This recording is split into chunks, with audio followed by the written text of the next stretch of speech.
know y'all just be watching 5 seconds of the video and then run to the comment section. No, boo, watch the whole video. We still Hustle Daily. What's going on, Hustle Nation? Welcome back to another video. I appreciate y'all. Love y'all. We got a story time for y'all, man. Story time. Murder. Stand your ground. I think not. This remind me of the movie Felon. If y'all ever watched the movie Felon with the bad dude from Blade, the dude. We'll see if this is a similar story. I ain't gonna keep y'all waiting. I got me a chicken biscuit right here, so I'm gonna enjoy my chicken biscuit. Even though it's not morning time, make sure y'all follow me on Instagram at the top of the screen. Make sure y'all like the video. Let's go. Good morning. Wanted to finally get on here and talk about the worst day of my life and what led up to it and what's being done about it and just everything. 20 days ago, right at this time, I was having a very normal Saturday. Me and my fiance went to the bank and ran by a store, and then I went to Orlando to see my sister, and he kissed me goodbye at 10:49 that morning for the last time. Kissed his daughter, said goodbye to his stepdaughter, and we left.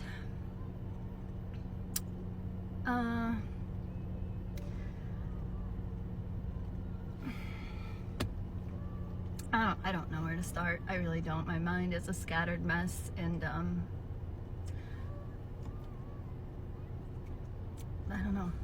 By 7:50 that night, when I was just getting ready to come home, I had missed a call from Marcus at 6:30, and then my phone died.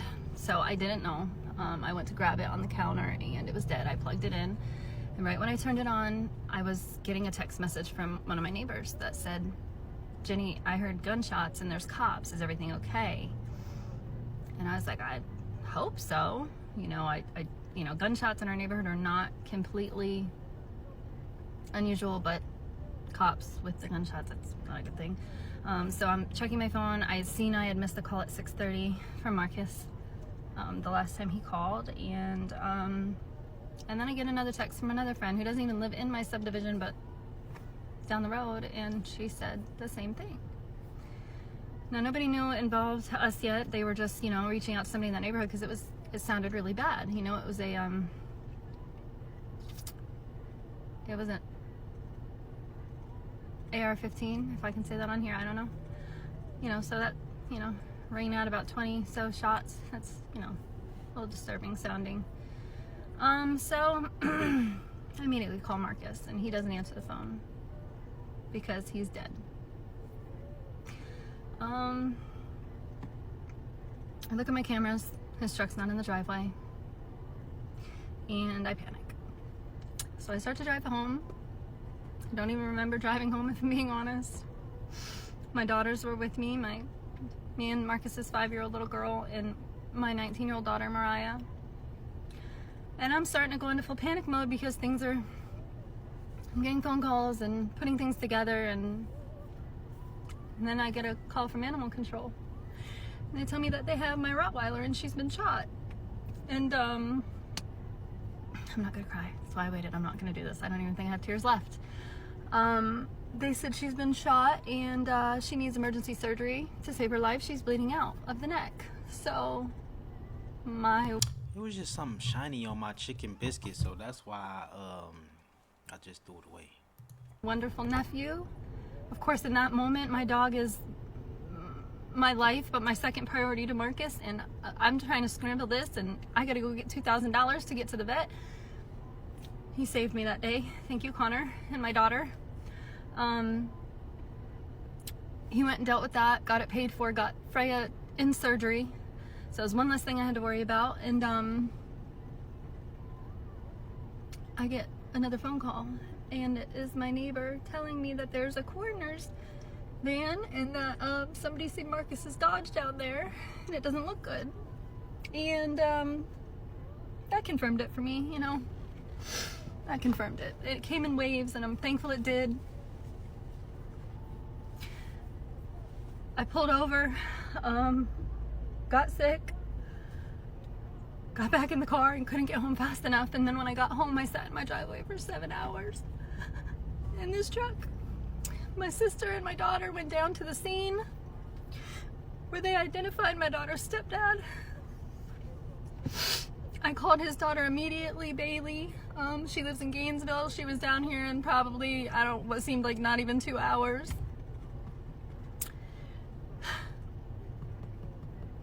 This was at 8. This all happened right around 8.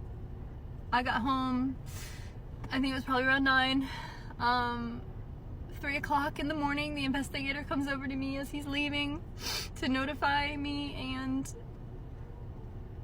tell me officially that Marcus had been killed. And I don't remember much of what he said that night. I know he asked me if I would want to be sending that truck to auction and that they're leaning toward self-defense or stand your ground. That's all I remember. And I was not ready to process that. So, he left. And then at 3:09, I saw a forensics van leave. I saw a bunch of police leave. And I saw a tow truck come. And from my driveway, they live about probably 2 blocks down. I heard my truck being put on the tow bed, and then I saw it drive by. And my daughter and my stepdaughter were at the end of the driveway. We have a long driveway. Sorry, I said I wasn't gonna cry. I just keep reliving this. We have a long driveway. I was still in my car. Literally overheated it. It's a 2019, and I had it running, idling for 7.5 hours. It was insane. I couldn't get out of my car. I couldn't go in my house because I knew that's where he was, and all his last moments, and I couldn't go down there because I was afraid of what I would do. So I sat here and I was in complete shock because it felt like an hour. My girls were at the end of the driveway when the tow truck went by, and it was something out of a horror movie. I can't even tell you. The bullet holes all over it, the smashed out windows, the windshield covered in smashed blood. And to think it was our vehicle with our person in that. And then just everything goes silent, everything stopped and everything was done and it was over and he was gone. And that was the most horrible feeling in the world. I can't explain to you. I hope to God nobody has to ever feel that. I'm sure you may a time or two in your life, but not like that. Not like that so brutally. The person you love, the person who is your everything, your kid's father, a son, an uncle, a brother, a grandfather, a good man, and went out like that, and I couldn't even get the phone, and he was alone and with my dog. My dog stayed with him. It was just horrible. It's horrible. So the tow truck took the truck and then everything just stopped. And my girls were inside during that time before and they were cleaning everything up because, they didn't want me to come into just his things, I guess that. And so we went inside and by I think 4:30 we went to go get my dog from the vet. They saved her. She had a bullet wound. It went through her neck. She was stitched with drains. She was traumatized. She didn't even know. She walked right by me. She has severe PTSD. She wouldn't get in my car. Her favorite thing is car rides. She wouldn't get in my car. She's a Rottweiler and she's the biggest, sweetest baby ever, but now she don't let anybody near my car. She wouldn't, when we had to go back to the vet to get her stitches out, she was being vicious. She wouldn't let nobody near me. She lost her best friend that day. She stayed with him when he was killed in the truck until the cops got there, and she jumped out She's just so amazing. But she stayed, she was there with Marcus. And that was the night. And I'm gonna do a part 2 of the rest leading up to the next 20 days, because I'll do a part 2. All right, this is sad, man. Let's see if she can go ahead and get into explaining to us what actually happened, because is something about staying your ground. But yeah, definitely, if y'all have not seen the movie Felon, and the first Blade with Wesley Snipes, the dude that played the bad guy, the vampire, the white dude, he played in this movie, and it's a great movie. Like, basically, someone came into his house. Just to sum it up real quick, someone came into his house.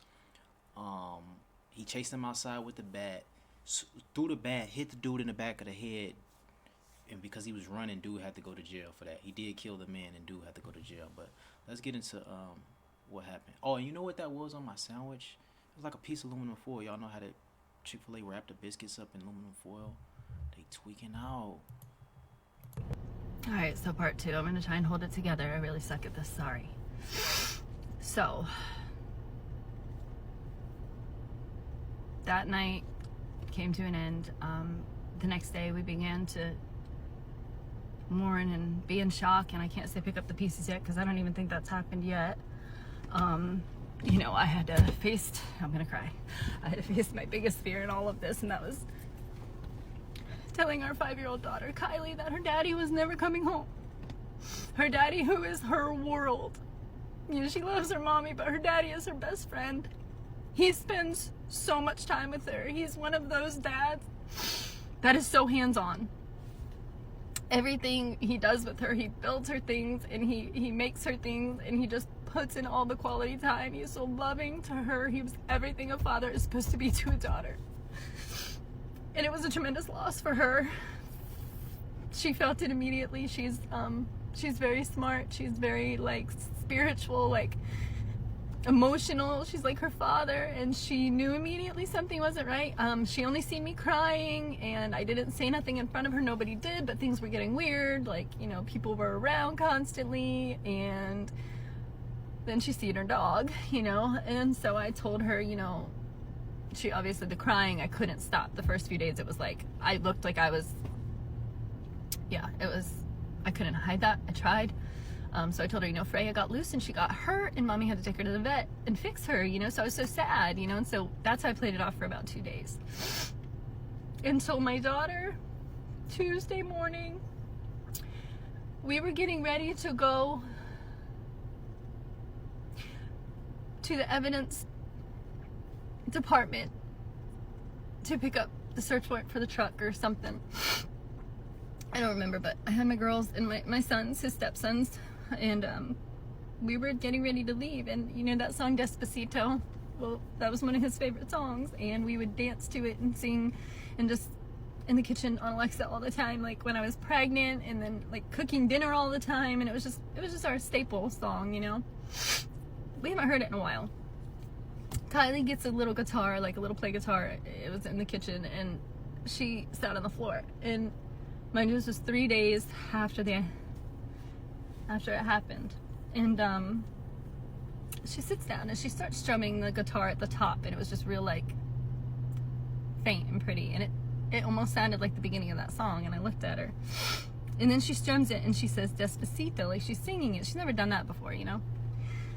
And I just looked at her and I said, baby, what are you singing, you know? And she looked so mad. I'll never forget this. And she got so angry, and she put the guitar down, and she said, Mommy, I don't want to know Despacito anymore. And I knew right then and there I couldn't be selfish, and I had to tell her, because she knew, she felt it, you know. She goes, where's my daddy, Mommy? So I took her outside, and I sat down with the kids, you know, her sisters and brothers, and I explained to her the best way I knew how to explain to a 5-year-old little girl that, you know, your dad is gone. He's dead. He's never coming back. And then, guess what happens? Questions. How? Why? Well, I can't tell her that he was brutally murdered and shot in the back of his head. I can't tell her that. I don't ever want her to have that picture, you know? So I say, well, I just explain it. Baby daddy had to go to heaven and he didn't want to, and that's the most important thing you have to know. He didn't want to leave you.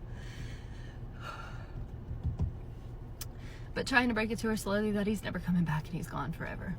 And she broke down and she cried and she said, but no, I don't want daddy to be gone. He's my best friend. He's my best daddy. And that was not fun at all. And since then, every day she cries and she misses him, especially at bedtime. And every day I break it to her a little more because she wants to know what happened to her daddy. And I just told her that a bad man took him from us. That's all I can tell her right now. I'm not taking accountability out of this, and I'm going to get into the next part about the situation and what happened.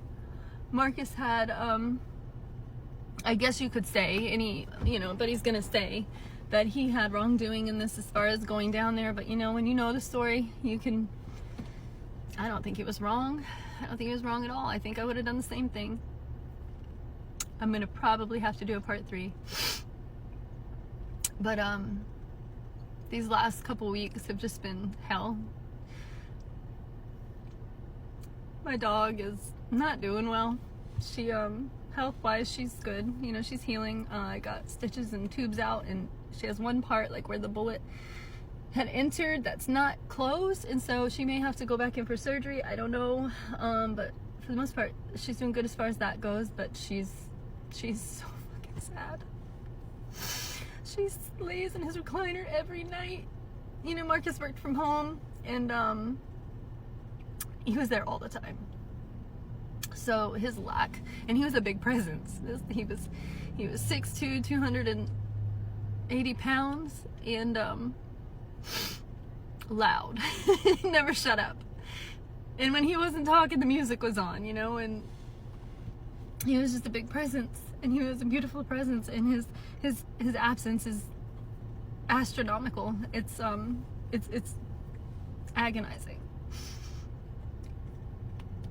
And it's very hard to get used to.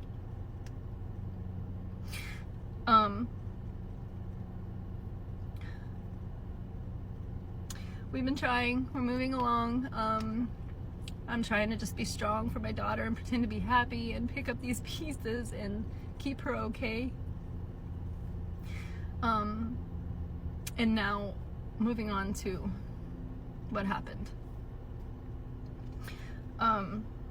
Nobody will ever really know, but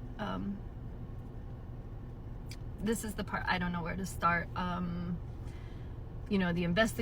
The preliminary report, the incident report, it says one thing before the investigation was even done. People are saying another thing. I'm not going to call it a theory. I know what happened. I do.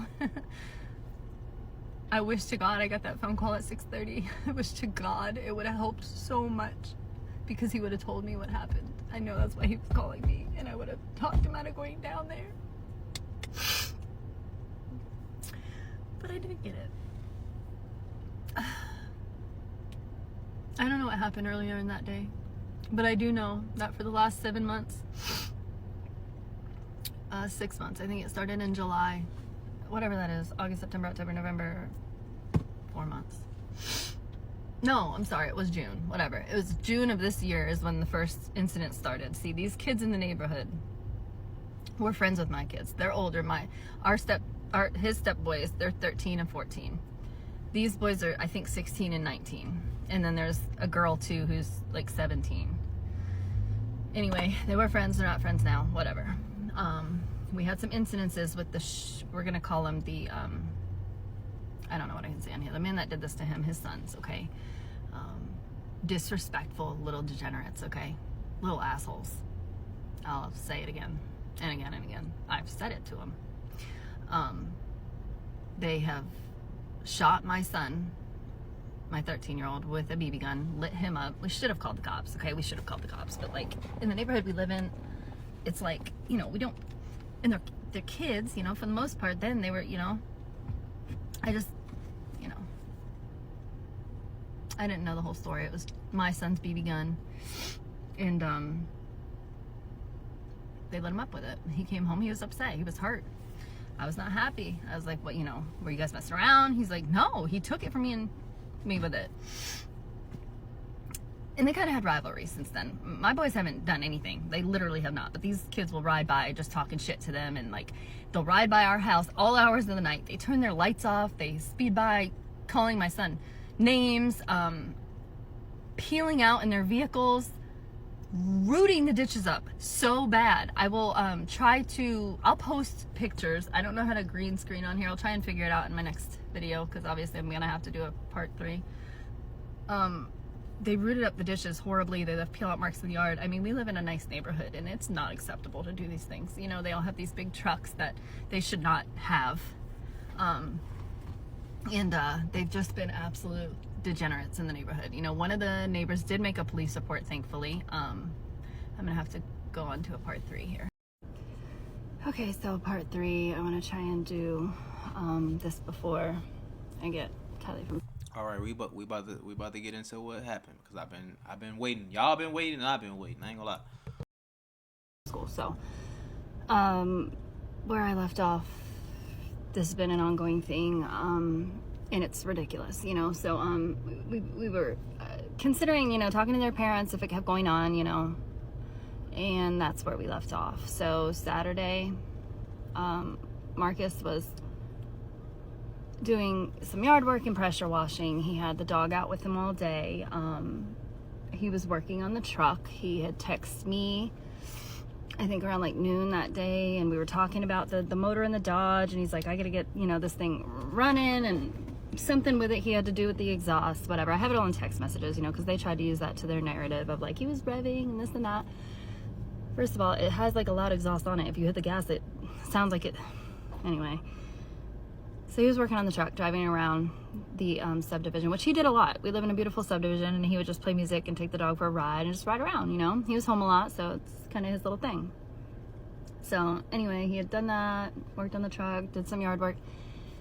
I don't know yet what happened that day. I may never know exactly what happened, or what actually ignited what happened, but I'm very uncomfortable with the investigator telling me that he's not worried about anything except the incident. That's it. So what if it was a hit and run? And what if Marcus was going to address the person that hit him, and then his truck that you guys are saying was a weapon was his self-defense, even though he wasn't even trying to hit anybody with it? We'll get to that. And then the person that unalived him, I forget to use that word, oops, was actually defending the aggressor. See, that kind of changes the whole dynamic, and that's what I'm going to get into. That's really interesting, and I'm just having faith for the first time in my life that they're going to figure this out. They're going to figure it all out, because I mean, I did, and I mean, it was easy. Once I was able to watch that video and then actually put audio to it, I couldn't stop watching it. It had all the answers that I needed.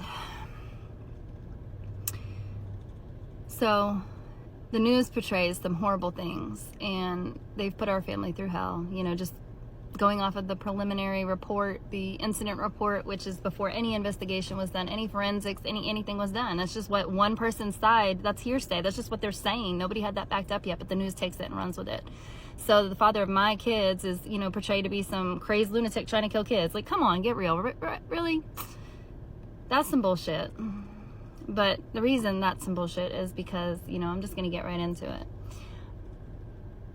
The video surveillance that was turned over that night is the very video surveillance that incriminated them and told the truth. And I'm just waiting for that to come out. I heard two things in that video.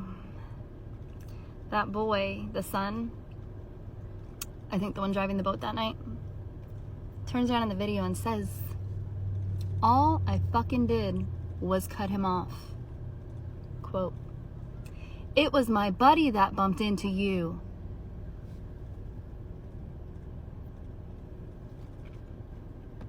Now, he said that. He admitted that. It's in the video. Do the investigators want to investigate that? Because that puts Marcus being the victim from the rip. And that changes everything. And pisses me off. And I'm going to tell you something else. That day he was working on the truck. And he had the dash he had put back together previously. It was something he was doing with the wiring, the AC, with the radio. You would turn the radio on, the AC. Something was messed up, okay? So he tacked it back together with this like glue, this like upholstery glue stuff. It wasn't the best stuff. So like it did the job, but like if you know, if a dog slammed into it really hard, it would probably make it fall back out, right? Which brings me to my next point. The investigator said, something else I remember him saying, was the dash pulled out? Why was the dash pulled out? Was it already like that? And I was like, no. Well, Marcus in the video, my family kept saying, he's saying something about his dog. You know, was it possible the dog was with the warning? And I'm like, he's saying something about the dog before them ever went off. And that's what I figured out. And then it all made sense. It doesn't take an investigator to figure this out. I'm gonna say, Marcus was driving down the road and these little shits came in the subdivision. Or however it happened, the three of them were on the road and we live in the same subdivision on the same road. So it's not weird. It's not road rage. It's not just a matter of chance, whatever. All Mr. Shithead did was fucking cut him off, right? Well, when he cut him off with his truck and his boat and his trailer, and Marcus is driving a freaking huge Dodge on a 6-inch lift and 35-inch tires and had to slam on his brakes so hard that his dog hit the fucking dashboard and hurt herself. And that's one thing you don't fuck with is that man's dog, his kids, or his woman, okay? You see a different side. He is angry if that happens. But it makes sense. Then the dog hit the dashboard and he's upset. Oh, and then he had to slam the brakes so hard his buddy bumped into him. Oh my God, look at that. What do we need here? What do we need? And why is that man still walking around? Because I think it's all right there in black and white. And that's what happened. They admitted it, made it easy for you. And so Marcus goes to address it and defend himself and says, go get your dad. He could have kicked that kid's ass. He's 19. He said, go get your dad. They exchanged words. It was ugly. He was mad, but he was unarmed. He was on foot. Unarmed on foot, okay? Well, guess what? The kids already called Daddy. They baited him down there. Daddy, somebody's chasing us. He's so mad. He's going to kill us. He should have kicked your ass. You should have felt like that because somebody's holding you accountable for your shit actions and you're not used to that. But here comes Daddy outside with an AR-15. He chose violence that day. He chose violence. 100%. He could have stayed his ass the fuck in the house and called the police. He could have done that. He could have told his kids to get in the house. That's what I would have done. If you're so worried about your kids, why are you allowing them to be near this crazy maniac? Why are you shooting when the kids are right there? Like you literally almost one of them. But you're so worried about yourself and your children? No, that's not what you're worried about. That's not what you were worried about. He came out about 4, and it's, Marcus sees it, he books it, he leaves, he ain't trying to mess with that. He didn't bring ours. You don't come to without a, you know what I mean? He was just going to address some shit. If men end up throwing hands, they throw hands. It is what it is. But it wasn't even coming to that. If somebody could have came out and de-escalated the situation or never came out at all. But they chose violence that day. They had other options. So they go back and forth. He's following him with this to him, get the F out of here. Oh, pull up, motherfucker. Come back, do something, bitch. That's called antagonizing. That's called instigating, which if you're going to claim self-defense or stand your ground, I don't think you can do. Also right in the video. Well, Marcus ain't dumb. I mean, he's not going to walk up to you and just, So he gets in the truck and he pulls away. And that's when they're hearing him say something about his dog. Okay, he's mad because, obviously that's what happened. And, at this point, he's got a thing pointed at him. He's already been hurt him. Well, he don't know. I don't know. A few of them went off. He pulls out, and he turns to go home. He was turning to go home. And they're all still yelling back and forth. And you got the shooter here on the left with kids behind him and a dog. Now this is where stuff gets weird, because I'll never know. We'll never know. But they're going back and forth, and what does Marcus do? Marcus does. He comes back in the driveway. He comes in the driveway. Now I'm showing you like he's got a split driveway, and then they're here. Okay, so they're here. Marcus is in the road. He goes this way, and then he says this. So they're here. He pulls here. It's all in the video. All in the video. Now, as he's pulling up, before he even gets on their property, this dude starts unloading. Okay, unloading. Something like 17, 18. Okay. Well, his dumbass kid, not even his kid, his kid's friend, somebody, I don't know. The dog runs out in front of Marcus's truck. And as my Marcus has already dodged like 16 or so, got one in his hand, one in my dog's neck. And because my Marcus hit the brakes, because he saw this kid jump out in front of his truck, which is also in the video. I'm gonna have to do a part 4. I have the little one, so say hi, Kylie. Hi. So we're gonna have to talk in code a little bit, but correction before, the one that said it I don't think was the one driving the boat. I think his friend was driving the boat. He was driving his truck. Anyway, like I said, my brain's a mess, my emotions are a mess. Obviously I'm talking about the part that makes me angry, so at least I'm not sad anymore, so bear with me. Anyway, so that's what happened. So that's in his last moments, the very thing that they're claiming was the reason that they were able to get away with what they did is actually the reason that he is not here, because in his last moments, hitting that brake and saving that child is what he tried to do. And it's clear as day. You see him hit the brakes. His foot was on the brake. Postmortem, you know? He saw the kid. He tried not to hit the kid. So,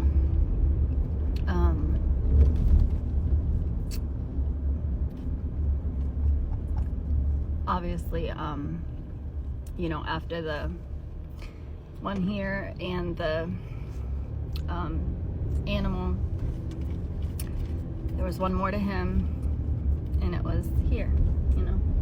Thankfully, just quick. And so then my dog stayed there with him and waited until, you know, help got there, and she jumped out and ran to them. She didn't go to the bad man. She knew better. And Mom, I missed it really much. I missed you too, baby. And you know, the rest is what it is. You know, from there on out, I told you. Then I found out and went home, and you know, that's how all that went. So now we're left with picking up the pieces and finding justice for him. You know, and I will. The man who did this has a very lengthy criminal record. Very, very lengthy, very violent offender. No convictions though. I'm talking sexual battery. I don't know if I said this in the first one or not, sorry. Child abuse, felonies, but never seen a conviction though. And that's concerning. And he shouldn't have even had that to begin with, that weapon. And maybe if Mom, people... you're the bestest princess. Thank you, baby, you are. And I love you more.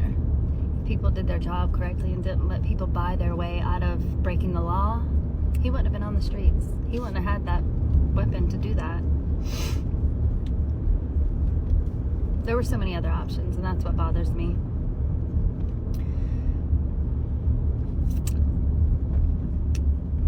It didn't have to go like that.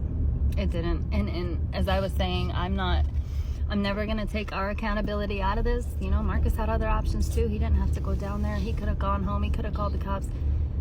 He could have done a lot of things differently to cause him to be here today, but he didn't.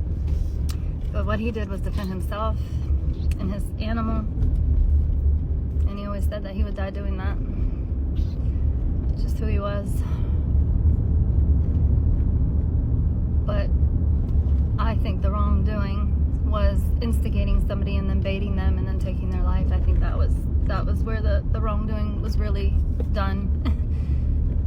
And I'll be damned if I'm going to sit back and watch them get away with this. I will say every name on here. I will show the video myself. I think that I'm probably going to end up posting the video on as a part 5.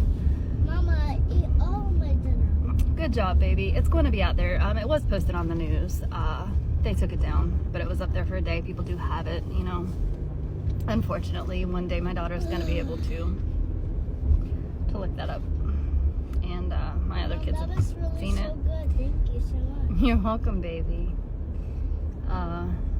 But you know, I it's part of his story, and I want justice for him, and I'm gonna fight for him. Trust that. I'm gonna do everything in my power,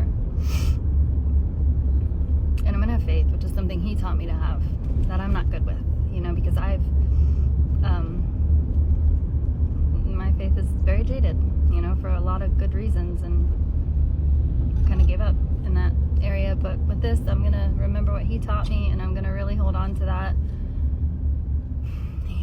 Like I said, he showed me. I know what happened. I know exactly what happened, and I'm gonna have faith that these investigators figure it out too, because they made it very easy for them, you know. And now they just have to do their job and finally put this guy away.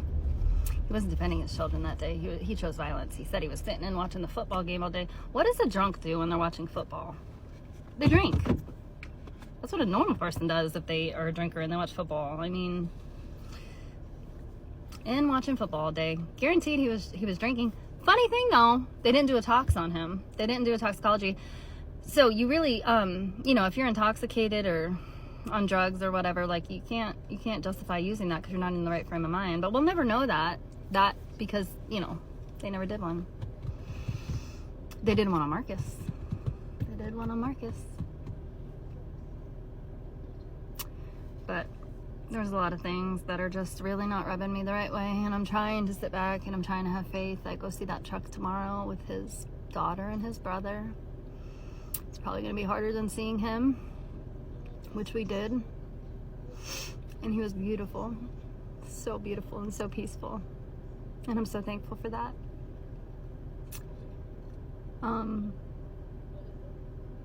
But we just have to keep being strong for him and pushing forward, because he would do it for us. I want his story out there. I want to fight for justice for him, and I want to make sure he gets it. I don't care about money. I don't care about suing these people. It's that everybody says, you know, sue him civilly. I just want him to go to jail. I just want him to pay for what he did. I just want him taken from his kids like he took Marcus from his kids. That's all I want.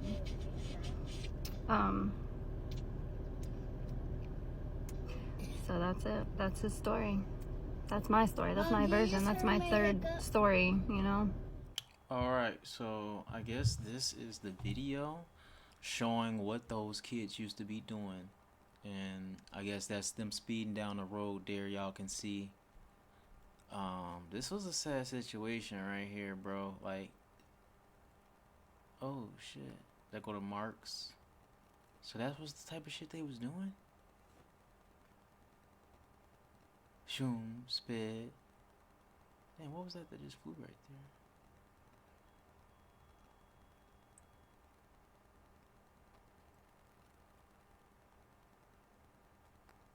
there? Damn, what the hell was they doing? Oh shit, that's the type of stuff they used to be doing. Okay.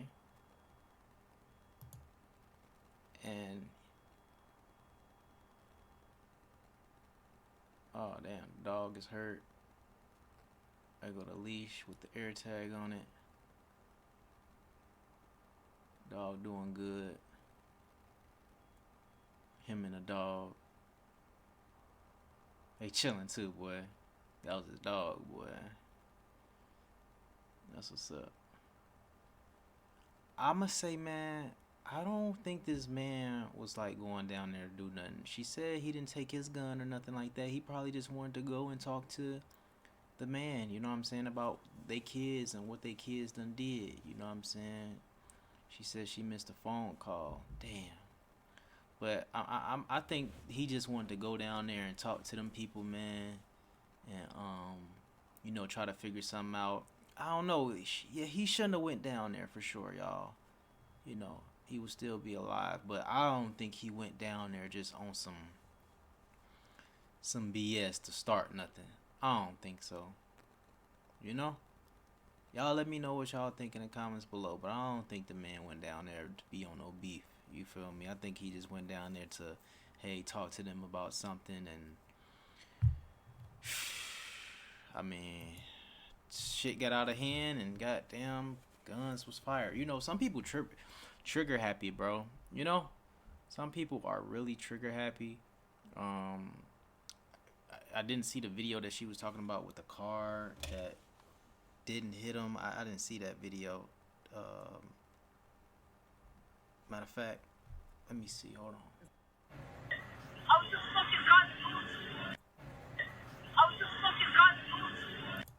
Okay, it says, okay, I can't figure out how to talk with this, so I will write it.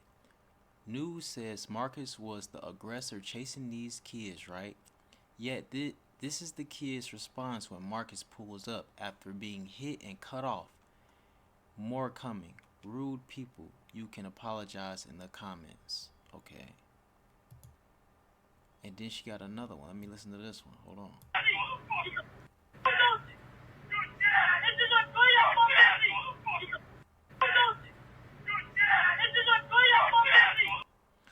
Ooh, who is that saying your dad, mother effer? Another part. Marcus is pissed off. He had just been run off the road and hit. Do something. It was my buddy that bumped into you. Let me listen one more time.